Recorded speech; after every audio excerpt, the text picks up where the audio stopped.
via the company on, I believe, Friday of last week, so the 28th.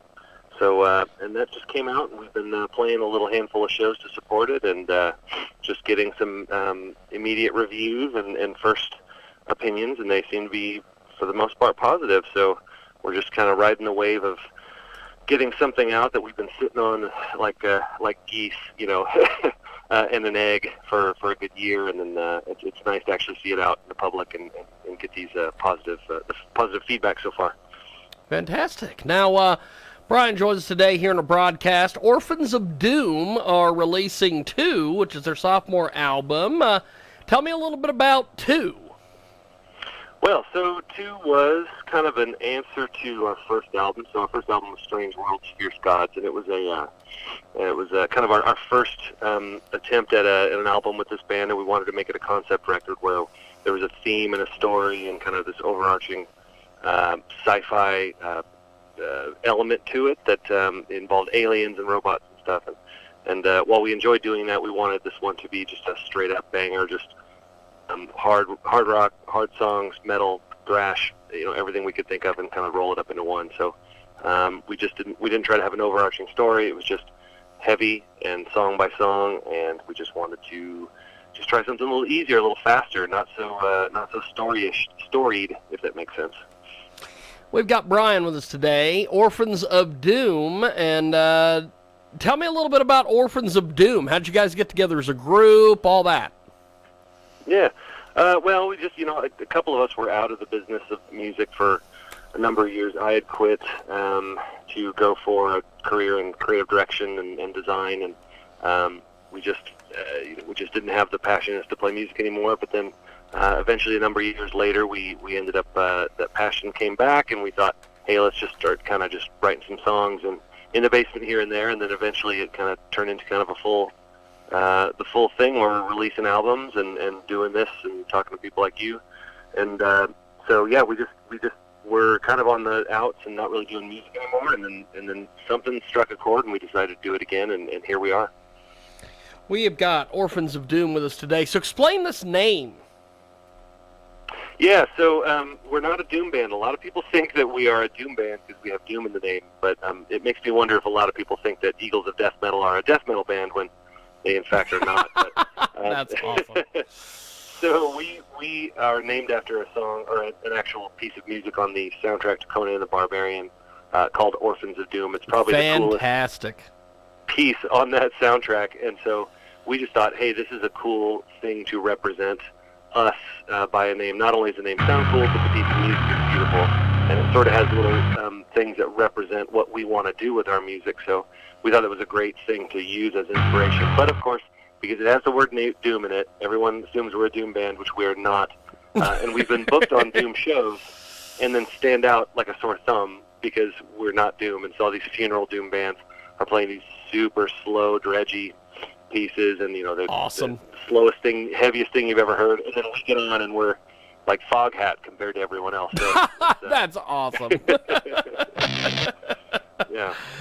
So Orphans of Doom with us today. They join us live here on our broadcast. They are going to be releasing 2, which is their sophomore album, and the full album is available at metalinsider.net. And so you guys putting this whole thing together, what do you want folks to get out of your music?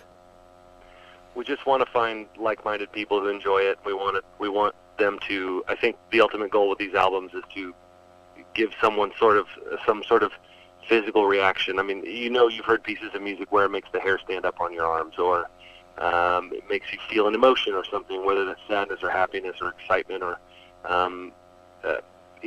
aggression or something. We just want to try to incite those type of feelings or physical or emotional response from as many people as we can. And we don't really even care what it is, as long as it resonates with you. That's what matters. So I think ultimately we want to write cool riffs. I mean, that's number one. But I think we want to get some sort of emotional response, and that can be, like I said, that can be good or bad or positive or negative. It's just we just want to do that sonically, and we hope we do. Orphans of Doom with us today. They join us live here on our big broadcast, coast to coast and border to border on iHeartRadio and also AMFM247.com. Well, tell me a little bit about some of the different band members and everything in Orphans of Doom. Yeah, sure. So we're kind of a cast of characters that kind of does it all. So our new bass player, Justin Mankey, is actually the producer and engineer of the record, who runs his business out of West End Recording Studios in Kansas City here. So he's essentially the producer / engineer. Our singer is a software engineer, so he can build websites and stuff. I'm a creative director, so all the illustration and graphic design comes from me. And then Greg, our drummer, is actually a lifelong mechanic, so he's actually works on all the bands around here's vans and things when they need That's awesome. Work here and there. So and he can work on ours too. So we built our trailer from scratch. We design our own shirts. We actually film and edit our own videos. We build our own web presence, and then we record our own album. So we're kind of like a label and just the entire marketing and label machine all wrapped into one. So fantastic. That is awesome. Yeah. That is awesome. Now, we are going to play, I think, the first track off of this album. Tell me a little bit about this. Sure. Yeah, so newest song, we wanted to start the album with that one. We thought it was kind of a cool, unique feel with kind of the guitar lead that comes in, but essentially this is a great first, I think it's a great first song for the album because it has a little bit of everything that you get in the full album. So it's got the kind of thrashy, faster parts, it's got these kind of bigger, more epic parts, and we've got these kind of guitar lead things going on. So we just feel like it's a good representation, good way to kick it off. You can listen to that song if you've never heard the record and go, I'm probably going to like or I'm probably not going to like this record. You should know within the first track. Fantastic. Well, hold on. We're going to play this track. When we come back, we've got more with Orphans of Doom here on the world-famous Jiggy Jaguar Radio broadcast.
Wow, we have got a great guest with us today. Brian joins us from Orphans of Doom. That's a heck of a track, my friend. Well, hey, thank you very much. You guys put some time and some effort. Talk to me a little bit about the production process and putting that whole thing together. Well, it's a lot easier to do when your band members in the in the studio with you behind the board. But I think we kind of go at things. I think from the process it starts with me technically, just riffing at home, and then I bring probably 100 to 150 riffs to the rest of the guys, and we start playing Jenga with them all and figuring out what works with what and what doesn't work. And we probably start with 20 full songs before we hit the studio, and we knock it down to about a solid 8. And then we go in and we get it done in a matter of we're pretty quick. I think we get it done in a matter of about 4 or 5 days total.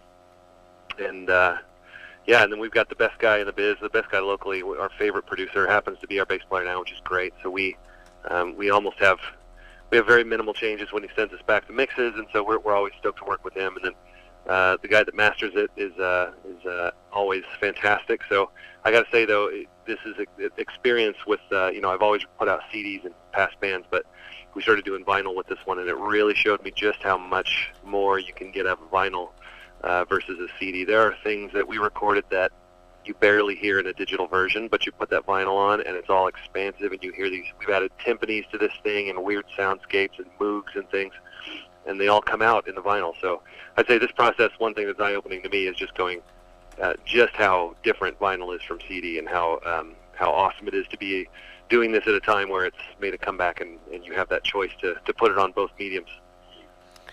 Well, before we let you guys go, how do we find you online, pick up the music, social media, everything? Yeah, so it's on Spotify, it's on Apple Music.